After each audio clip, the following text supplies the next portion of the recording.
computer. Cool. So yeah, I like to like get into everything, make sure I'm in a neutral spine prior to beginning the position. And effectively, when we're stretching the anterior chain, we are not just going right into the quad. So like we have to open up the front of the ankle, the top of the foot, the tibialis, and then you get to this stickier tissue on the knee and then move into the quad. So I do just that by kind of getting into the front of the foot first with a few pulses and make sure I have active pressure with that foot into the ground. And, I don't go into much detail in the couch stretch for this stuff because the idea is that you're going to get relief from any sort of posterior, anterior hip stickiness by doing the couch stretch. But for me, I can't get into the full expression of that movement if my ankle's being restricted. And you can see that if you go into the couch stretch, a lot of people's feet will tilt this way because your body's trying to find that range and get your shin, against the wall. That's sort of the quality control is when you're here, can you actively engage and press your shin into the wall? And so you know that that ankle is in its purest expression when it's straight. You're getting lateral and medial mobility out of the ankle. And I'm super, super bound up on the inside of my ankle from a lot of running with pronation collapsing on each step. So I really kind of have to work into that. It's called the talus, like the bigger tibialis tendon that runs over the inside of the foot. And honestly, I'll spend a minute here. And I'm actively trying to get this anterior hip pressed to the ground and sort of freestyling in this movement, making sure I have active pressure of the foot pushing back into the wall, as well as active glute control that which is protecting the back. And for the longest time, I would sink into the low back like this and thinking, oh wow, look how much range I'm getting. But when I actually corrected that to a neutral spine, control for quality, like getting the head aligned and imagining that string pulling out of the top of my head, you really start to feel the hips open up. And I'll walk this stretch, mobilization up and down. And also on the other leg, make sure that I have control of my glute.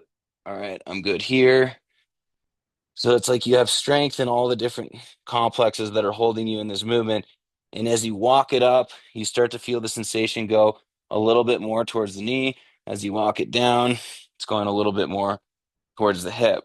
And just this is going to get your shin and the top of your hip pretty darn mobile. Whereas the tendency is people want to just like sit into couch stretch and be like, okay, I'm in couch stretch. And it just, you're going to find the range in your low back if that's what you're doing. And you really have to work into that.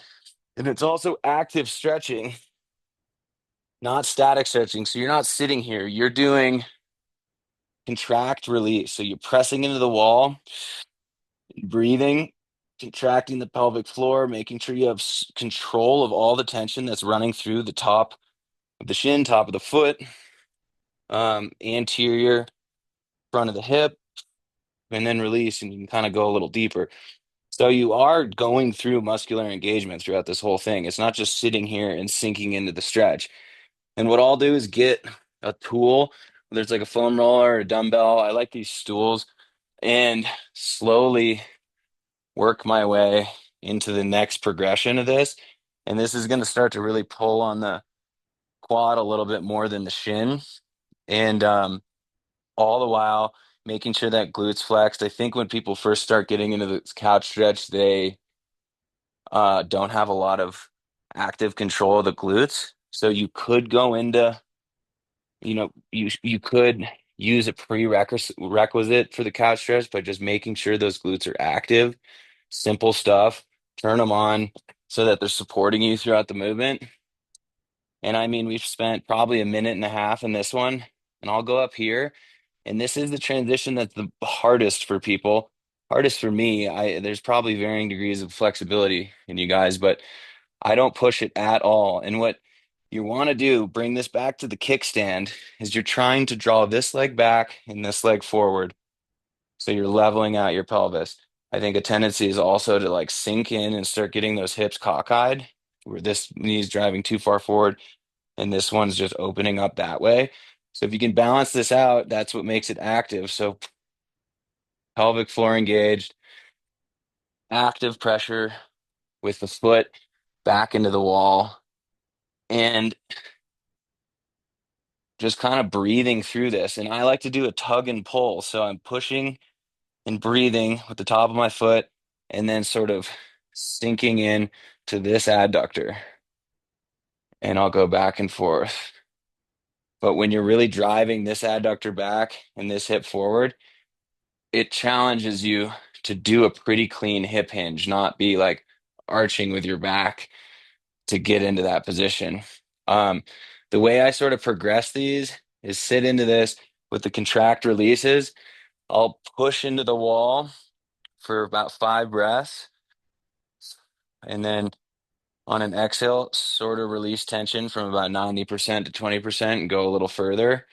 And then you can also see how strong these adductors are by setting different levels in front of you. So go down to the top of the stool, kind of brace yourself and rest. See if you have strength in that range. Go down a little further, see if you have strength in that range.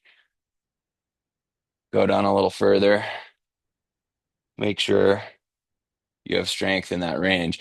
And these are like reps, syncopating with your breath.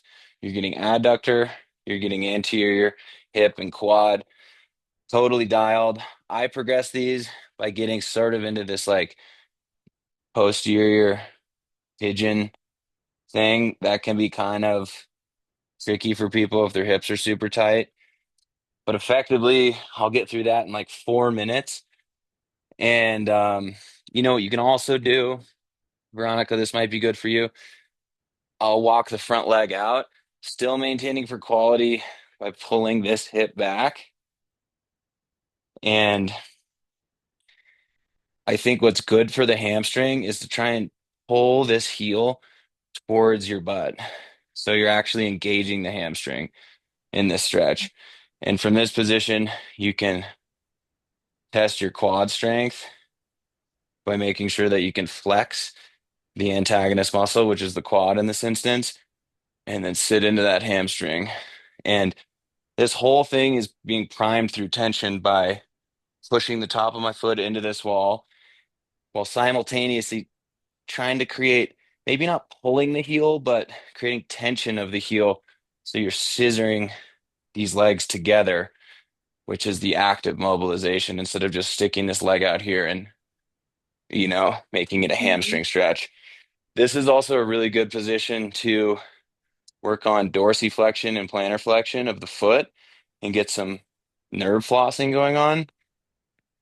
Um, it's a pretty strenuous nerve flossing shape. That's something that I just do to maximize time. You have the availability to do it there. I think it's probably better to work on nerve flossing with a little less neural tension. But yeah, replicate with the other side. And for me, I spend probably twice as long on my right side. I don't know if it's I'm right leg dominant or I've had more trauma to that nerve, but it just takes a lot longer and it feels very different.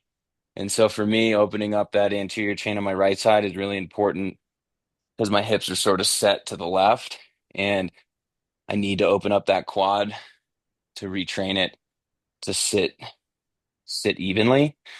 Um, but yeah, it's sort of like a treat for me to go through mobility because it's the stuff that really, really just opens me up. And I want people to understand too, mobility is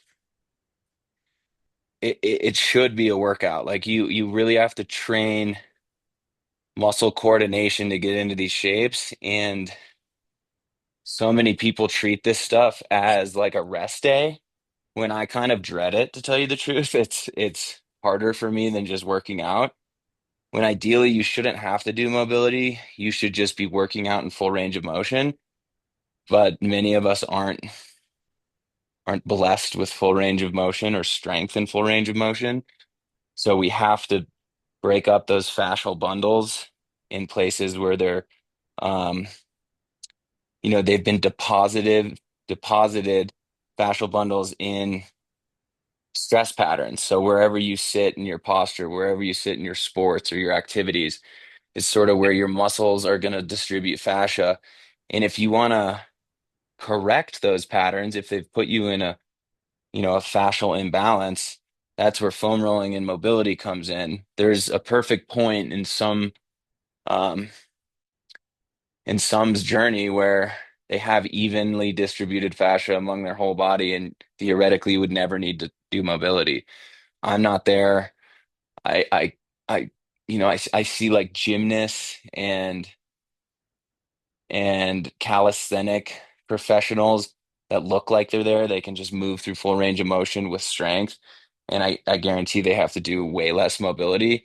I go ski myself into the ground and develop a lot of hip restrictions. So I'm developing fascia along patterns of stress that I don't really want, but I like skiing, so it's a trade-off. Um, so I don't know. And women in particular tend to be more flexible. You might not need to spend as long in these positions. I do. Hunter, I know you're a big dude. You will probably get a lot of benefit from the couch stretch. Yeah, Um, the mobility days are like always the toughest for me. Seems totally. And like. and that's why mobility isn't the solution in itself. Mobility is literally testing the strength in your end range that you've developed through strength training. So mobility kind of like bumps the ceiling a little bit and allows you to access that range. And then for the next, you know, 4 days of training, you're trying to work within that new range that you've gained and build strength so that mobility the next day, you just have access to that range a little bit better. So it's a little bit of bumping the ceiling, but it's also testing how well you've been training in your personal maximum of range of motion. And I think a lot of people in the common misconception is like, oh, my back hurts. I gotta stretch my hamstrings. I gotta stretch my quads when stretching is literally testing the neuromuscular system's integrity. And if you haven't built up that system's integrity through strength training, it's just gonna break pretty easily. And I've injured myself more times than I'd like to admit stretching trying to fix back pain than I have fixing back pain. So it's more about being able to access those ranges, but not a solution in and of itself to pain, if that makes sense. Blood flow will heal the pain. Stretching, mobilizing will increase your range of motion to generate more blood flow within those ranges. But it's like a huge paradox in health fitness right now. People are like, "Oh, your back pain hurts, stretch your hamstrings," and it annoys me. But okay, couch stretch. I'll try and speed it along. Um, Posterior chain progression. This one is probably my favorite. I think it feels the best to stretch the hamstrings, stretch the calves. You know, I have a different way of doing it every time. Ultimately, whatever you can do to get everything from the insertion point in your Achilles to your calf to your soleus stretched is going to be the first start. Um, the big mistake I see people is like doing forward folds to stretch their hamstring, or just when really you're getting that range from your back. And it's fine to do a forward fold, but you need to understand like if you're going for maximum range, your entire posterior chain is restricting you. So unless you have full calf mobility, full hamstring mobility, or at least your maximum mobility in the chain, I wouldn't personally feel comfortable doing a forward fold, not being confident that I'm getting the most out of my calf and my hamstring prior to asking my back to round. So a good way to do the calf is I get a slant block. You can do some books. I have variant. Where's the other? I have another tool here. I can't find it. Um, I have a steeper one, which is really nice. I've been getting more mobile in my calves, but ideally I like to get into this position almost like I'm going to lift into a calf raise, but keep it there. So that's how you draw the tension through the posterior calf is like initiating the calf raise, but you're not getting there. And a good thing to understand are the different muscles that are involved in a simple calf raise. For the first inch, you're all tibialis. So this movement right here is being controlled by the medial and lateral tibialis. So if you're hanging in this movement, drawing tension, hanging in this height, drawing tension through the posterior chain, you're stretching your tibialis, which is two pretty small muscles that really just work on proprioception for things like that. And um, you can use your tibialis for things like this, but rarely in life are we pulling up into dorsiflexion for like general movement. So when you're here, you're stretching the tibialis. When you're here, you're stretching the gastroc. When you bend the knee, you're stretching the soleus. Soleus is like the biggest driver of your entire lower leg. So I spend the most time with bent knee over the calf, and then you can intensify it, by lifting the toes. Um, Soleus, uh, where was I going with that? Biggest driver of the calf, soleus. Yeah, I spend most time in, oh yeah. Um, a good way to control for quality in that, and this becomes a workout, is I like to line up the top of my torso with my quads. And so a lot of people will bend the knee, but then they have this hip hinge here. I straighten that out. And so you're getting pretty significant ankle mobility on this. And you can have better results in a lot of this. I'm grabbing something. Uh, with banded distractions.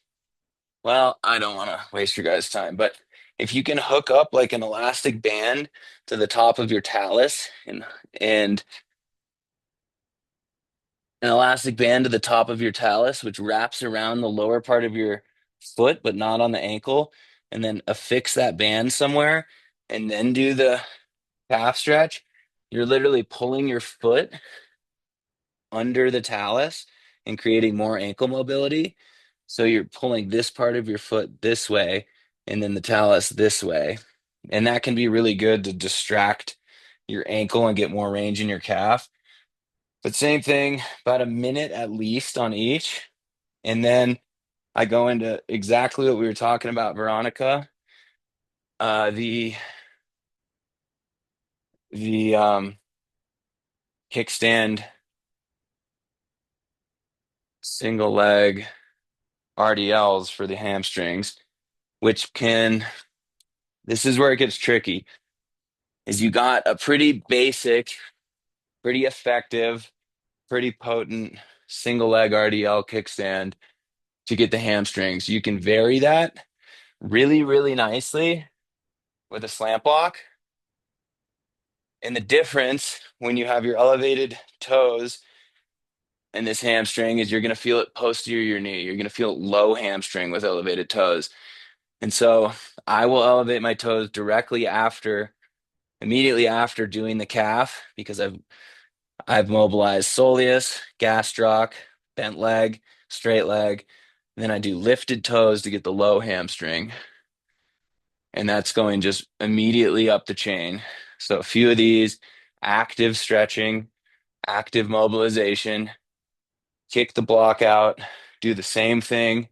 You're in high hamstring. And a lot of this can be controlled for quality with anterior hip tilt. If you're posterior, you're probably going to be rounding.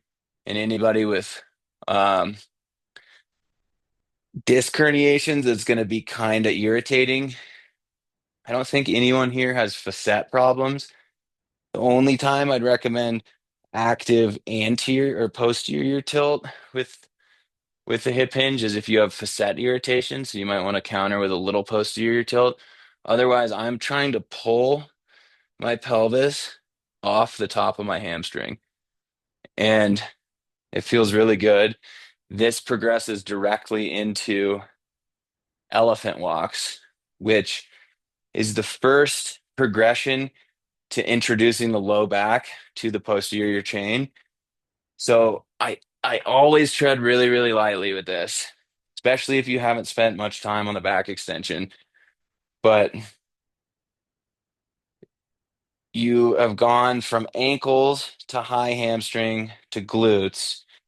So the next thing is double leg hip hinge and see how much tension you can prime to your high hamstrings, to your glutes, and start to integrate the low back with the forward fold. And a good way to do that is to have something to brace and put your hands on. And this is where the kickstand comes in. You want to have hip compression in these movements. So when I'm straightening this leg, I'm also creating tension this way, scissoring by keeping this hip compressed and this hip long, and vice versa. This hip compressed and this hip long while maintaining pelvic tension. And Do so you it's feel that all, in your hamstrings a lot too? yeah, tremendously. But I'm controlling for quality by harnessing. I picture it as like an orb in my pelvis to keep things tight.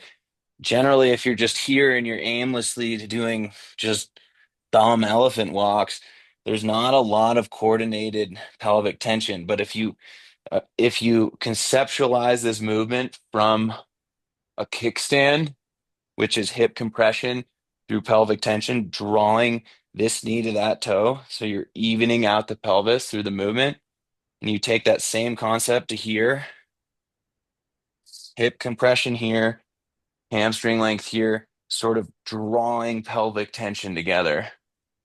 That's where you start to find a lot of range in your high hamstrings. And if this is too much, or you start to feel like your hamstrings are so tight, so you're getting this range by rounding your back instead of being able to hold a perfect hip hinge and stick your butt out, then you can just elevate this a little bit and make it a little easier. And for me, people differ on this. It feels more vulnerable to do double leg. And I think it's because I really like bilateral tension pulling towards um each other, like this movement that's bilateral, like I'm scissoring together. I could keep really good pelvic tension with that. I'm not as coordinated with double leg, so it's hard for me to maintain pelvic tension in something like this. And I think that's when, things start to like my hip shifts come in, and you might be different with that, but and the idea is over weeks, months, years, you start to bring in different tools which help you go a little deeper. And I have a lot, like about 50% of my weight on this box. But the idea is, you work through that length till eventually you're so mobile in your high hamstrings that you can just begin to integrate the low back into these movements. And the progression from the elephant walk in that regard, the next step is to be actively taxing the posterior chain through things like Jefferson curls. And that's when you're building deliberate strength, rounding the low back to where those times when you go to squat and you butt wink, you've spent so much time in something like an elephant walk or a Jefferson curl that you just have the tissue tolerance in your back to handle it. Um, that said, I've blown out my back doing Jefferson curls more than anything else. So, how valuable are they? I don't know. It's the progression that comes after elephant walks. I think that the back extension itself provides for me just about the most amount of flexion I really want in my daily life. Um, and that's a personal call for everybody. Yogis might want to be very strong in a forward fold. I don't see myself in life ever going past here, if I'm being truly honest. And that's about where my end range of motion and strength lies. Like when I took this last plate out, I was kind of reaching beyond comfortability to palm the floor. I've gotten a lot further when I train it, and then I kind of irritate a disc. So I take my win at a pretty solid range of motion for my personal maximum. Um, but yeah, in Veronica, there's that whole posterior chain progression. In terms of hamstring stuff, like I'm a big fan of however you want to access your hamstrings, whether it's putting something up here and stretching it. What I would just advise you to consider is that you're not going to get the most out of your hamstring unless you formerly got the most out of your calf. And if you're here, you should be able to be here. So stretching here, quad engaged, means that I have strength in the same range without support. So most people, or not most people, I see people like in my hockey team all the time. They like put their leg up here and just hang out. But like if I were to ask them to hold their leg there, they couldn't, meaning they're blowing out their hamstring beyond a safe range. So that's just something to consider. And you can take that concept into something like the long lunge, where you're working on the same concept as the hip hinge, drawing pelvic tension, scissoring these legs together as you move towards like, splits or just a more regressed long lunge, whatever that looks like. A good way to do that is like those calisthenic, I forget what they're called. They're the bars where you do dips, but um, work on your hip hinge from here to here, you know, into more of a splits position. But I'm still taking this posterior hip capsule and driving it back, active glutes, to access these long lunge positions where you're getting a great hamstring stretch, but you know that if you can get up and hold it there, you have strength in that range. So it's like pretty useless, in my opinion, to go like that. I mean, it's all coming from my back right there. Um, just something to think about. Yeah, that's Does that, super helpful. yeah, antagonist muscle strength and end range. Like when you're stretching your hamstring, check your quad. When you're stretching your glute, check your adductor. Um, when you're stretching your calf, check your tibialis. And that's this concept that we're working in for so long.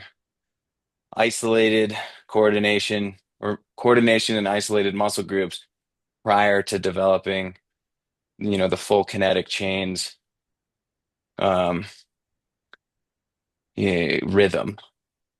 Okay, so like knowing where I was, like what, 5 weeks ago, would you Hmm. say I should start with back extensions and then try elephant walk? Or like I what's would the entry point?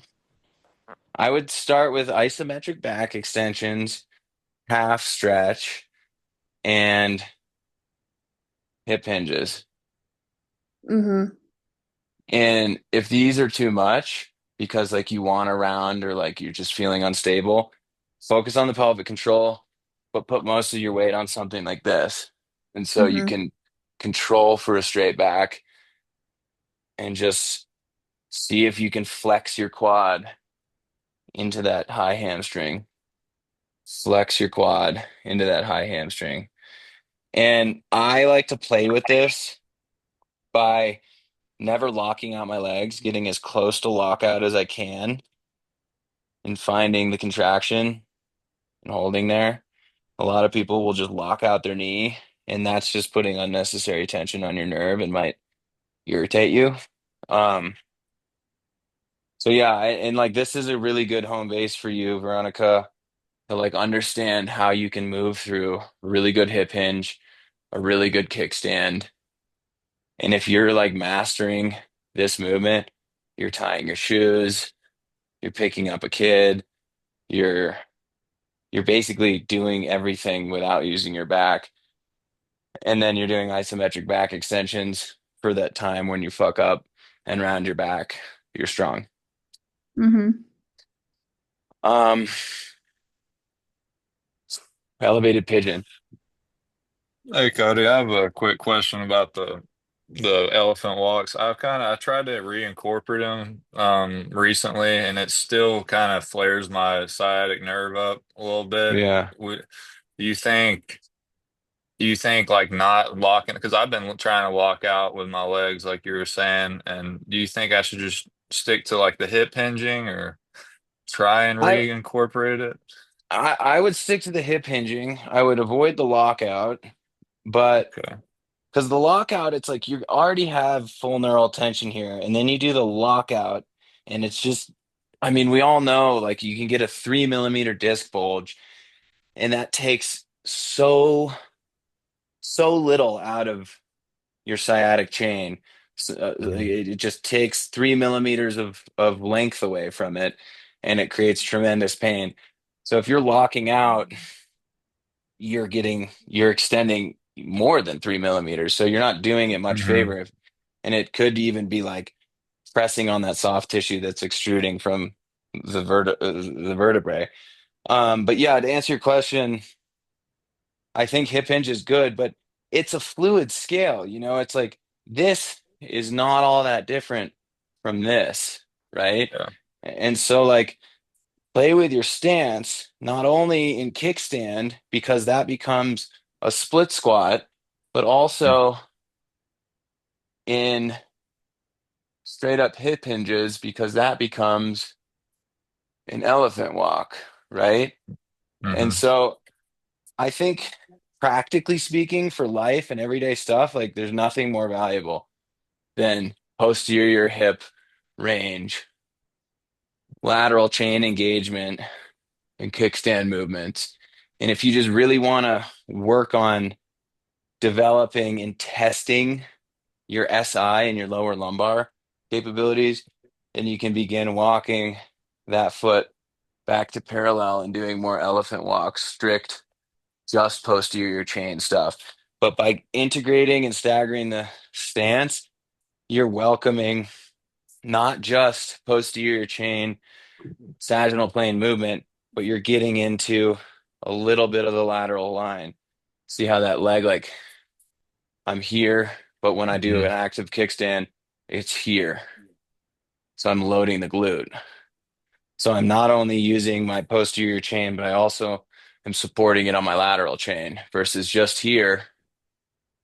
That's just hamstring. If I go lateral, I can load that hip and I get significantly more support. So, Gotcha. and that's that concept of taking your feet, spreading your toes, and screwing into the ground. And that screws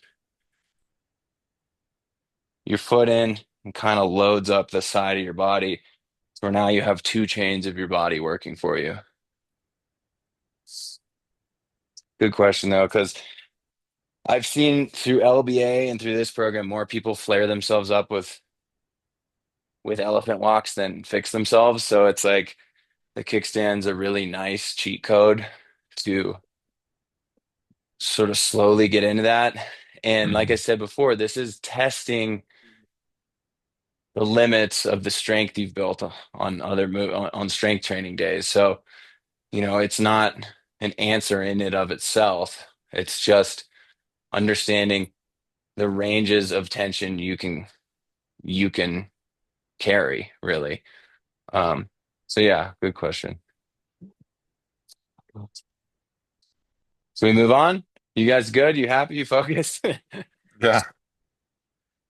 All right, cool. Um, Pigeon, man. All right. It's probably best to show it this way.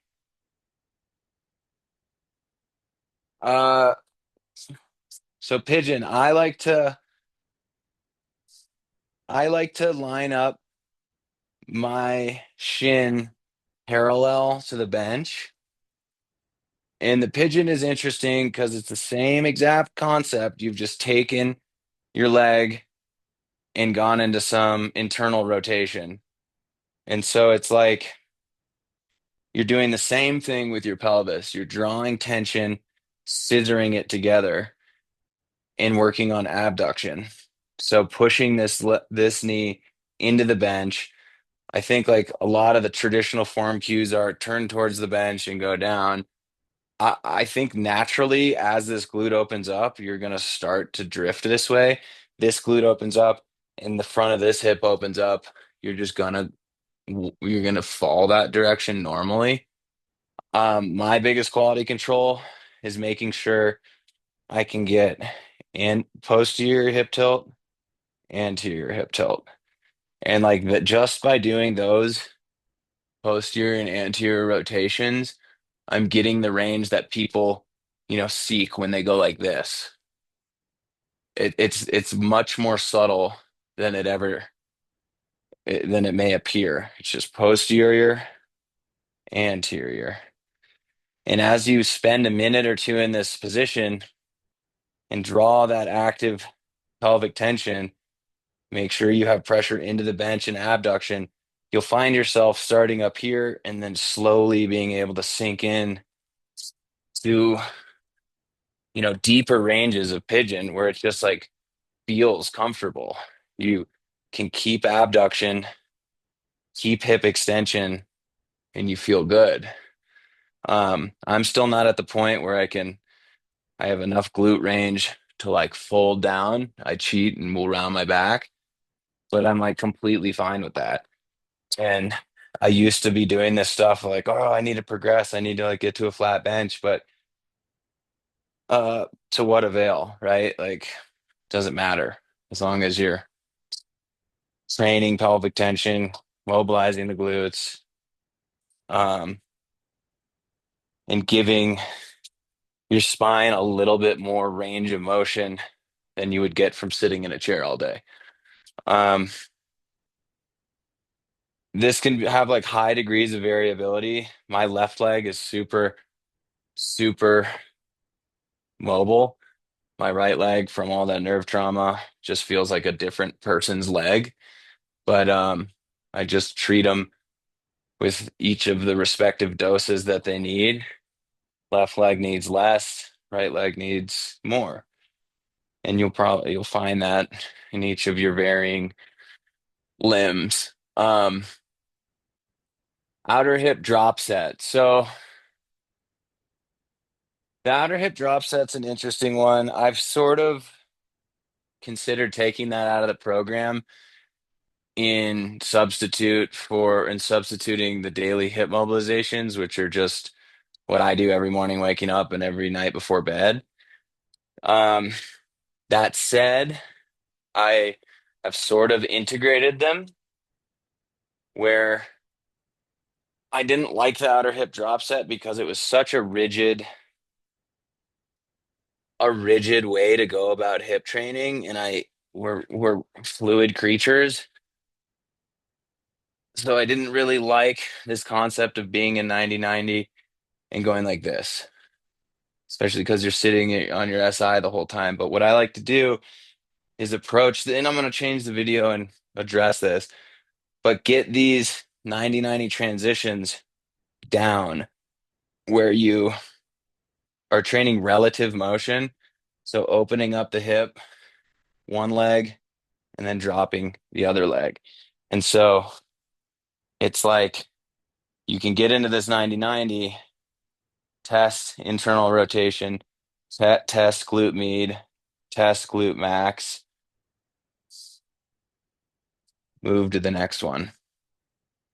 And then with the daily hip mobilizations, you're also doing stuff that's going to help your hip hinges by training this posterior capsule. just like the couch stretch, testing your strength, pushing the shin into the ground and going a little deeper with your breath.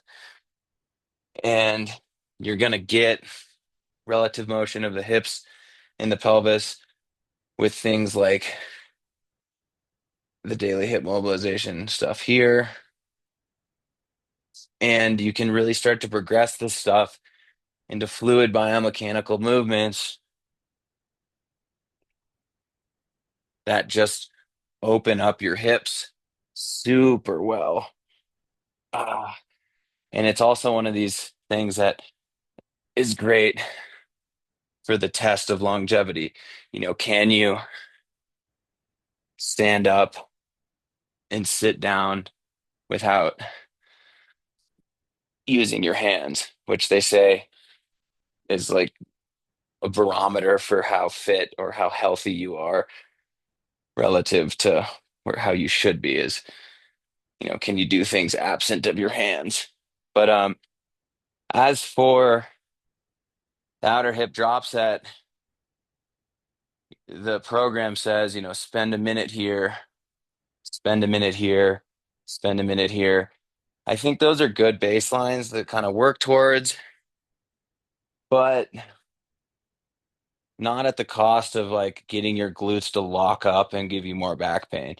I think, I want you to have access to internal rotation glute med, glute max, whether that's an outer hip drop set through glutes, um, you know, butterflies, Jane Fondas, however you can make sure your glutes are firing is the objective.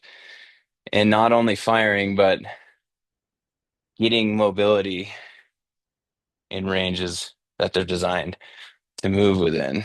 And that's um,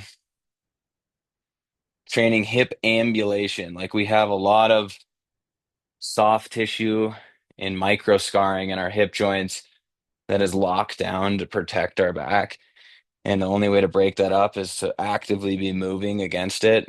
Um, and I would just caution everybody, your body's better than I do, but just go super slow with the hips and because they're so close to the SI.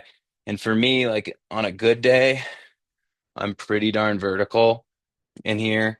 On a vulnerable day, I just lean back and like that helps me to perform all this 90-90 stuff by completely taking my SI and my sit bones out of it.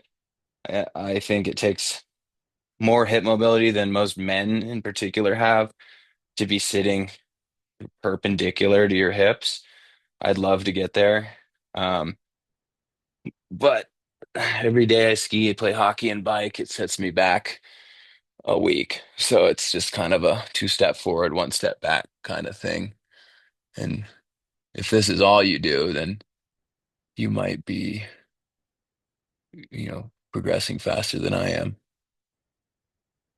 Any questions with the outer hip drop set, daily hip mobilizations?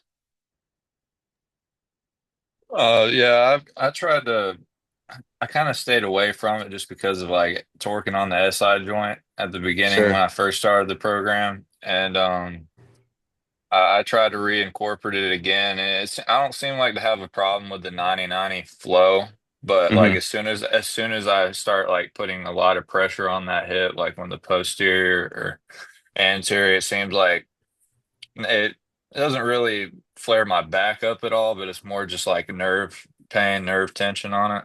So I Hmm. kind of steered away from it. I don't know if I should kind of just like push through that a little and not worry about the pain too much, or you know. No, no, don't push through it. I mean, it's the kind of thing where like there's neural tension and there's muscular tension. If you're feeling nerve pain, then you're stretching your nerve.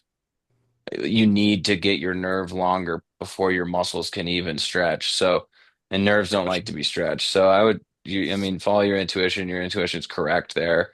Don't Mhm. stretch into pain. Don't push through pain. Ideally, when you're feeling nerve pain and that stuff, um, you want short range contraction. So what would be really good is just the leg lifts, the butterflies, banded butterflies, to get those glutes contracting in short range, to get blood moving through that area. Hmm. So like I said, like the short range muscle contractions is the strength training. The posterior hip capsule mobilizations is expanding the range of motion, testing the limits that you've built in strength training. So if it hurts immediately doing the posterior hip capsule stuff, just stop doing it until you can build up enough glute strength to then you have a foundation which you can then test and expand the range of motion. So your intuition's totally right there. And oftentimes what I do like about the outer hip drop set is you're in this position that will literally get your glutes to cramp. You know, you spend a Hmm. minute here and then a minute here. I don't want you doing so much as that it cramps and you have a muscle spasm, which then radiates up to your back. But I do like cramps in that they turn your muscles on. You know, they get it to fire. And if you can fight that cramp to a place where you know that it's engaging the muscle and creating that neuromuscular coordination in short range, um, then that's good. But you got to play with the sensitivity and the stimulus. Like you want to be able to do this, but for the sake of being able to lift your leg and having active control of your glutes, not for the sake of holding this for a minute because that's what the program says, you know? Hmm. Yeah, that makes Uh, sense. and so I think the more you get that glute working and tight, the more it'll feel good and feel natural to be stretching it and mobilizing the posterior hip capsule. Uh, but it's the moving scale, you know? And that's why there's only one day of mobility. I think, and that's things you guys can play with too. Like, do you do better with 2 days of mobility? Do you better with 5 days of strength training? I really think that mobility being the test of the strength you've built is only really relevant in one very intentional, high intensity, uh, mindful session. And then you build strength for the rest of the week and come back to it next Wednesday. Um, but Can I yeah, make I a mean, comment about this? yeah, yeah. Um, One thing that I've really learned about the sequence for me Hmm. is that it's teaching me where I'm lifting from, if that makes sense. So like I get the right SI kind of nerve pain. And so when I was working on this sequence, I kind of figured out that a lot of times I'm actually working a little too much for my SI joint and Mm. not enough for my glute, if that makes sense. So it's kind of teaching me like how do I change my behavior? 100%. And that's where personal quality control and personal cues come in. It's like, and just back to what we were saying, like you have this upright position. I do the same thing, Annie. When I'm here and I try and do this, I'm using too much SI and I can really get my glute doing it here. It's not like the purest expression of the movement, but it's like I don't want to be torquing on my SI. And yeah, that's really good insight. Yeah, I don't know. It's just a good learning experience for me. Well, what cues have you discovered to start using your glute more than your SI? I think actually doing a little more banded work to get my Hmm. outer glutes, but Hmm. I think that, just habitually, I have a tendency to really work for my right SI. So going through this program is really kind of helping me go, okay, where am I truly moving from? Like, how do I break this pattern of being so compressed there? Totally. Yeah. So I don't know. No, that's really good, and it's interesting. We can go through seated good morning, but I released my SI a lot by doing seated good mornings, but I couldn't do it correctly until I got the adductor strength. But once I got to this clean seated good morning where I could pop my butt out and have a straight back all the way down, I felt that SI just like release. It was like decompression. But for the longest time, I was rounding into it using my back and further compressing the SI.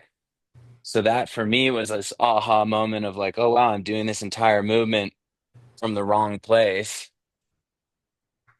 Got the adductor length and strength, and then a movement that was compromising my back prior was the thing that fixed my back later. Um, and those are personal insights that, I can't solve for people, but I know they exist for every joint complex and have degrees of personalization. Um, but speaking of adductors, the next one's the sideline ball bearing rolls. Um, Veronica, we've gone through these. Annie, I think we talked about it a little bit. I just love these because they get my adductors working in short range. And in order to pull your adductors in long range on the seated good morning, you want to make sure you have short range compression. So ball bearing, uh, what do I call them? Side lying ball bearing rolls. Side lying ball bearing rolls. I like to have active point of reference. So feet are on this couch, proprioceptive. Nerve pathways are trained to, receive their contact with the couch similarly to how we would receive it with the ground. So I never do this without my feet on something, but more or less slight posterior hip tilt to protect the back, squeezing the ball, pulling the top leg in, feeling the cramp. It sucks. And then sending the leg out. And I don't know if you can see, but it's like about 3 inches out and then about 3 inches in.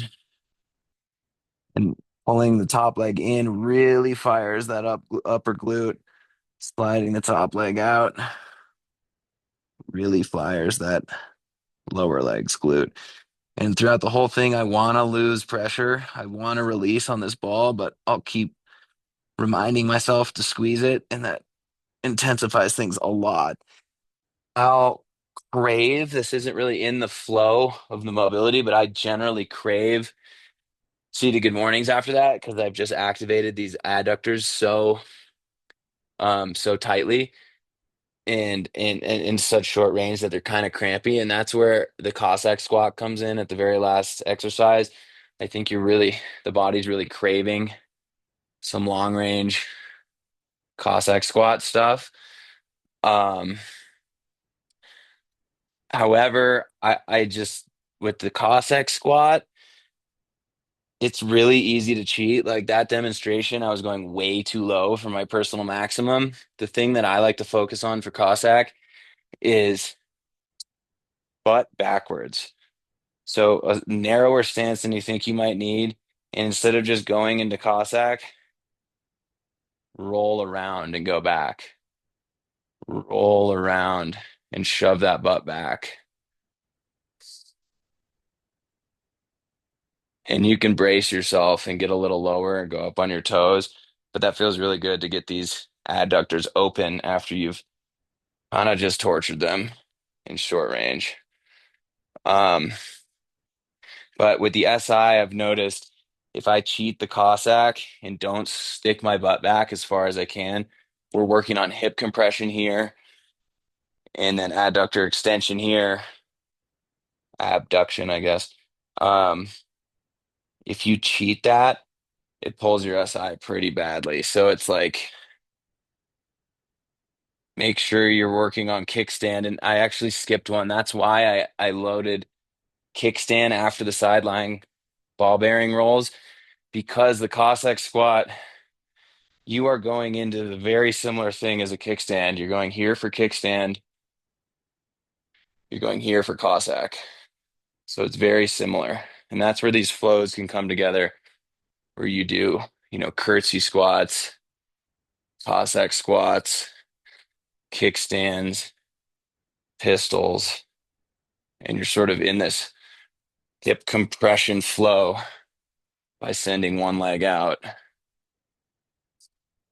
and using the other one in compression. And so that's the logic in going side lying, ball bearing rolls, kickstands. You cue up the adductors, you cue up hip compression, and then you lengthen the adductors, which they've been craving. Um, and I doubled up the adductor lengthening exercises. It's the weighted butterfly followed by Cossack. Um, and you can use your personal taste and throw in some seated good mornings in there too. Um, how is everyone's butterflies? How have those been going? They're good. I feel like I've gotten like a lot more range of motion in it in the last, 2 or 3 months I've been doing it. Awesome. Have you used any like butt lifts or back Yeah, tools? yeah, I've been putting like just a little little book like object, and then I'll put like this pad behind like kind of where my thoracic spine is. Nice. Yeah, It seems to help me from rounding. yeah, I think that's good. I think we've covered this in the past, but I do the same thing, and I actually admittedly haven't done a butterfly in weeks, so we're gonna go for it. But um and Andy, I don't know if you're doing butterflies much. You seem pretty limber compared to me, but what Hunter and I were talking about is if you're restricted on the butterfly, you can elevate the butt. I use my physiology book to do it, and then if you're still limited, being that the quality control for this is to have posterior or anterior hip tilt off the wall. Um, it really helps to throw something behind your upper back, and it kind of just forces you in that position. And butterflies are the thing that opens up for me more than anything. I'll be like here for 3 minutes and almost to the ground after a few sets, and it almost eliminates my back pain, which tells me that most of the movement I do from my inner groin is severely restricted. But I use these weights to actively be fighting the way up and actively be fighting the way down, not just kind of flapping through these. Um, and I'll do 30 full range and then 30 pulses. But these are good ones that can kind of catch people because it's so easy to slump in the low back with the butterflies. And What muscles are you exactly contracting in that movement, like focusing on?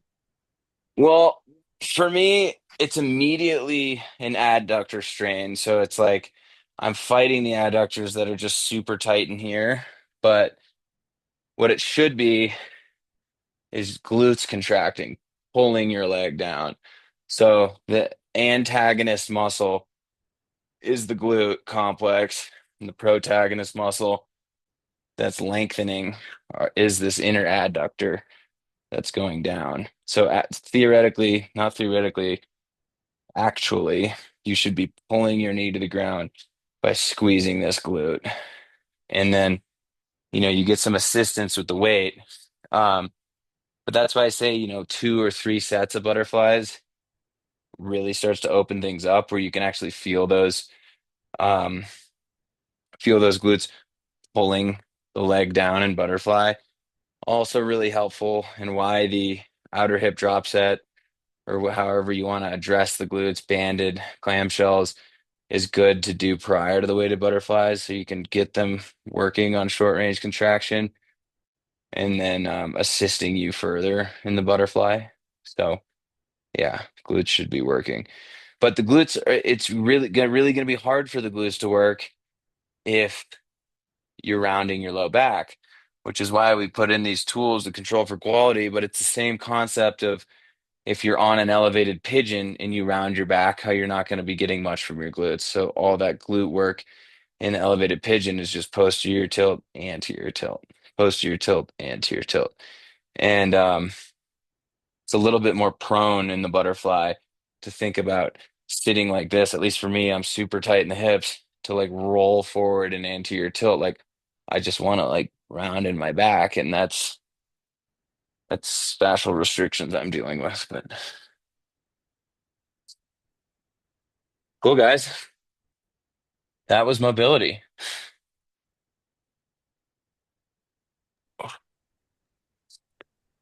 I have a question about hips kind of like popping. Like on one side, I always have this kind of pop. Like it's not painful, and it's actually the more mobile side. It's on my left side. Mm. But yeah, almost like anything I do, like that side just pops. Um, I mean, popping can be a lot of things. Like I get pops when I do elephant walks on like the posterior femur joint, like where it goes into the socket. It kind of, I don't know if it's air bubbles or what. Um, it's not painful, so that's good.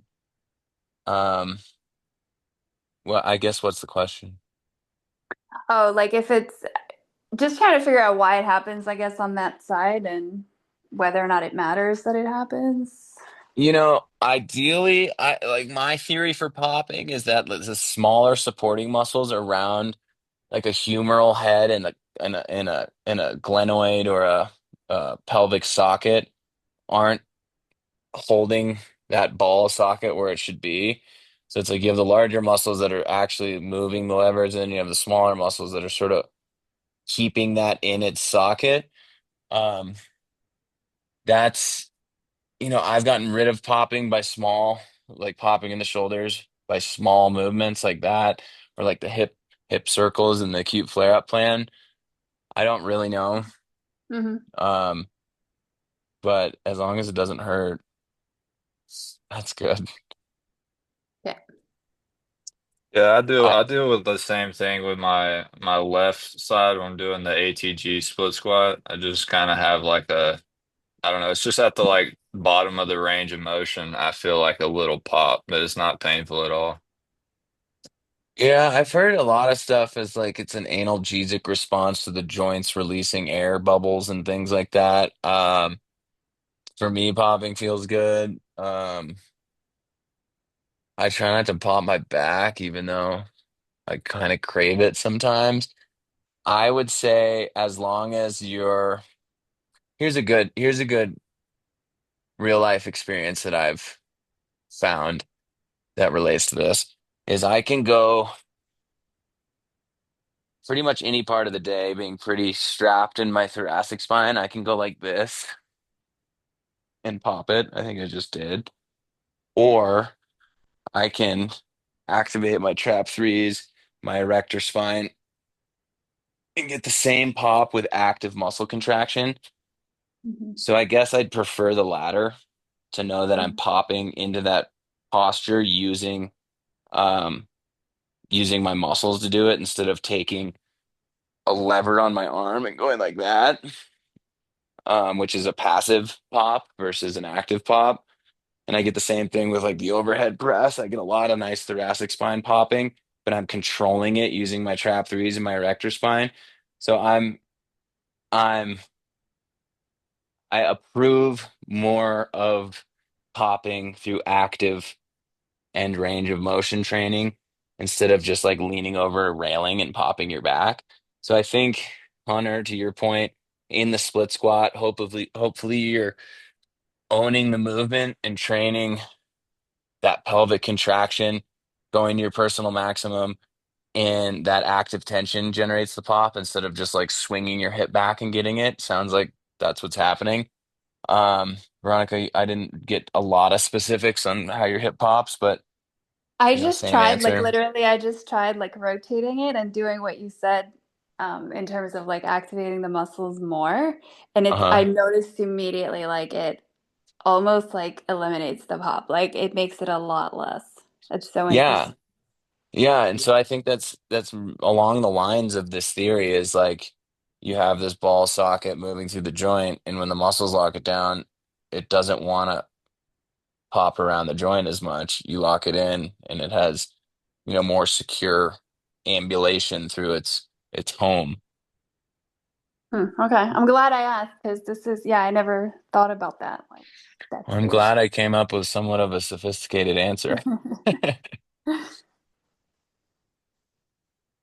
Cool. Well, do we want to talk about the back extension at all? We kind of finished mobility. I'm gonna hop on it right now. That's kind of why I bring it up. But Yeah, I mean, I'm open. Yeah, I'm I'd be open to into it. that. all right, let's do it.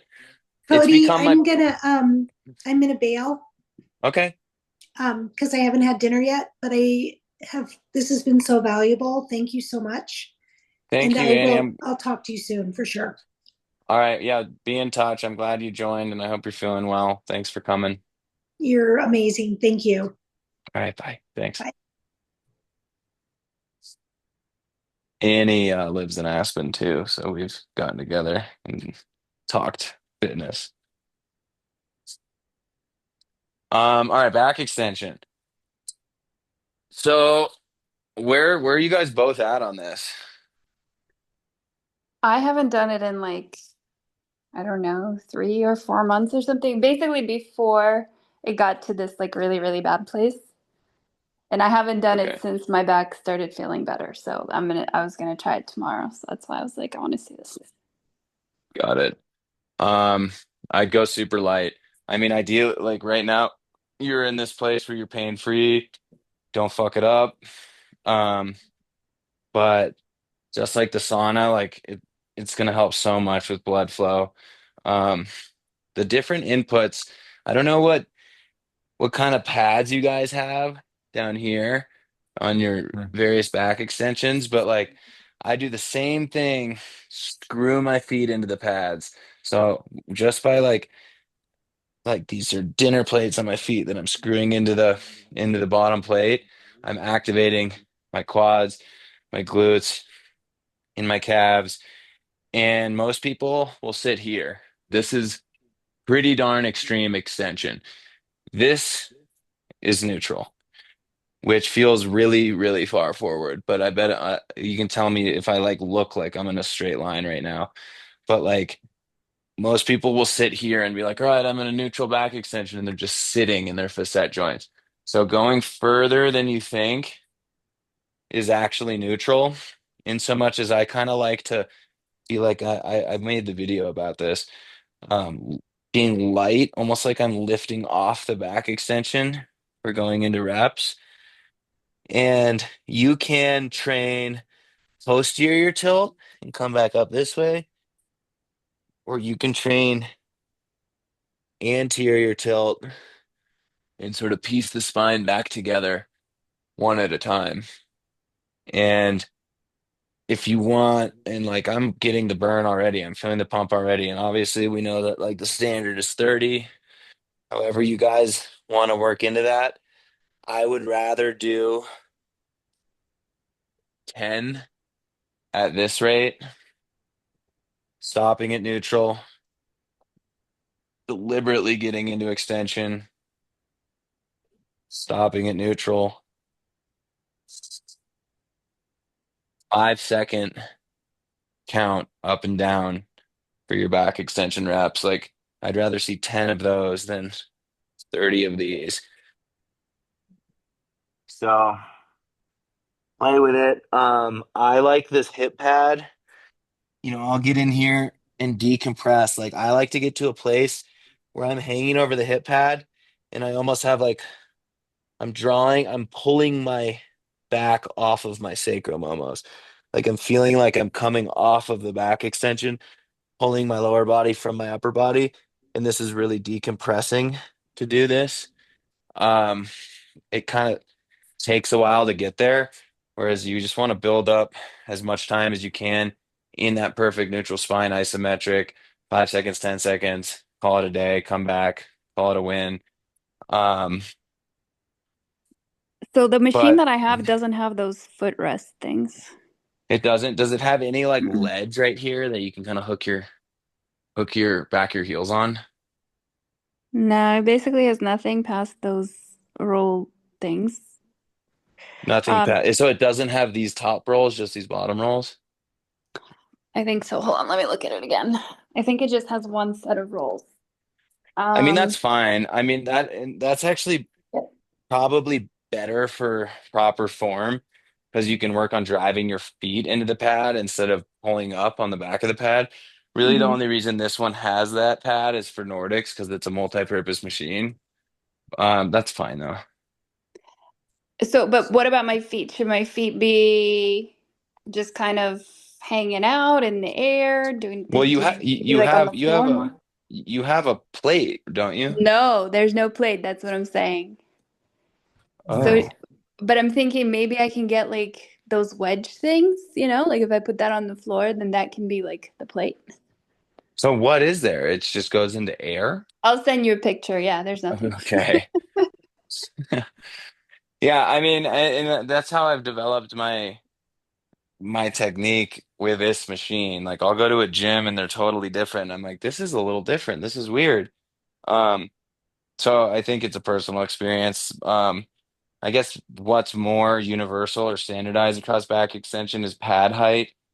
We've probably talked about this a little bit, but like I go between 4, 3, and 2 on these, and 3 is right about 2 inches below my hip bones. So it's like SIL1. And so Mhm. that's like where my biggest injury is, but that's the fulcrum. Like I'm rounding directly across from where this pad is, and I can raise that. I can raise that to 4, and it's totally different. Just completely different. And it's like way more mid lumbar, L3 through L2. So depending on your injury, you might want to focus on the fulcrum, the point of contact with the pad, or you might want to avoid the point of contact and sort of work above and below and work your way into it.